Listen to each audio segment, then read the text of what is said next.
So here's a great thing you can look at with triangles, and I want to show it to you here.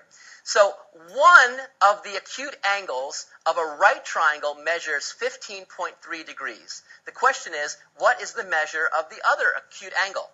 Well, there's lots of ways of thinking about this. I'm going to show you my way. It's maybe sort of sneaky. I just draw a picture, because sometimes just looking at a picture, even if it's not necessarily right, that's okay.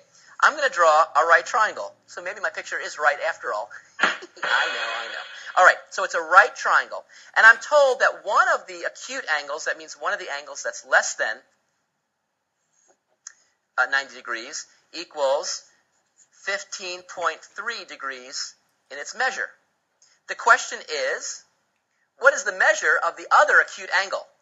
So what is the measure of this? Well, what do we know? We know that the sum of the three angles of this triangle, in fact, any triangle, have to equal 180 degrees.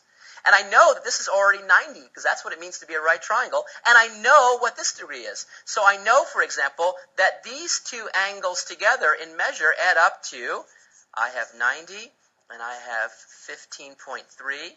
And so they add up to 105.3. Sounds like a high temperature, but it's actually the sum of these two angles.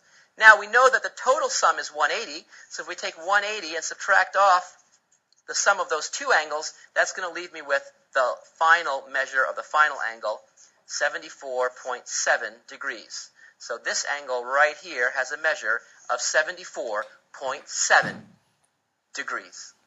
Angles are great, and so are triangles. Have fun.